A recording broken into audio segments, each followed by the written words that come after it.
So my name's Mark, and I actually did my PhD at two universities. So when I started, I was at the University of Glamorgan. It doesn't exist anymore, not my fault. It's now the University of South Wales.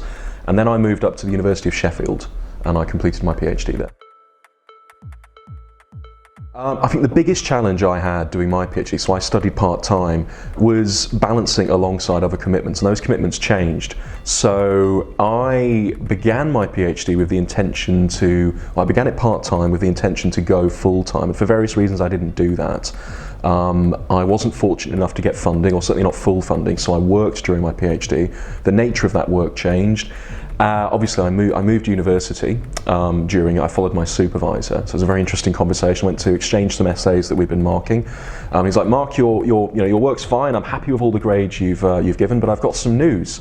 And I was like, "Oh, what's going on here?" I thought maybe he wanted the full draft by tomorrow, and actually it was, "I'm leaving, but you can come too." So he went from Wales to Yorkshire, and so did I.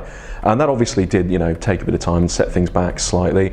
My wife and I ended up having our first child towards the end of the PhD, and I went full-time in my current job actually, which was, the combination of things meant that it took a bit longer, and obviously the real challenge was balancing that.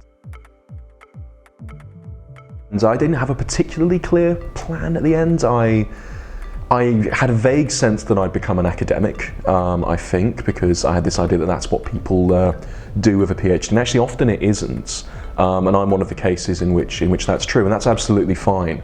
Actually, I'm very happy with my current career, and I think that I've gained a lot from the PhD. I think a PhD does give you a range of transferable skills. I'd probably pick three. So the obvious one is writing, but I mean, by writing I mean communicating effectively, taking a complex thing, because by definition the work you'll be doing on a PhD, the ideas you'll be engaging with will be complex, whatever they are, and communicating that effectively. The goal of a PhD is not to make things seem more complicated, it's to make things seem simpler. All academic work should do that, and that's true for other kinds of writing and communication. Another one would be public speaking, actually. So I do quite a lot of presentation work in my current role. I mean, this I suppose is some form of public speaking to the digital public out there.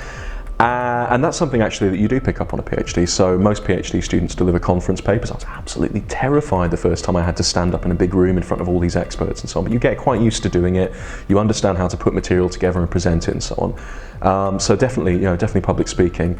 I think another one is, to a certain level, it's just self-belief.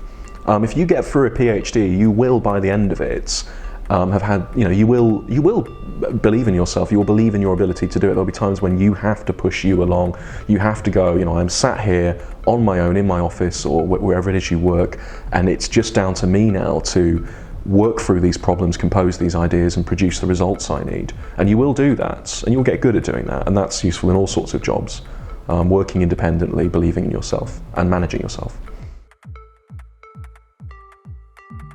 I'm going to flip the question slightly. Don't do a PhD because you want to get a PhD. Do a PhD because you want to do a PhD. Okay? Don't do it just to get the doctor title. Don't do it just because you think you'll get an academic job. You might, but you won't necessarily. You won't necessarily want one by the end, and in good ways as well as potentially bad ways. But do it because you want that experience. You want to answer the question. You want the experience of researching something that you care about. You want to genuinely add new knowledge to the world. Do it for that reason, because you want to do it, not just because you want to get it. There are going to be so many times during your doctorate when you do not understand things.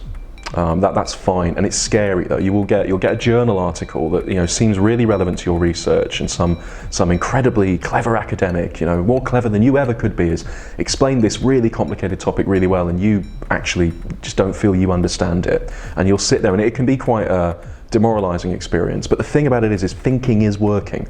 So thinking about complicated things is a process. They won't instantly become clear to you.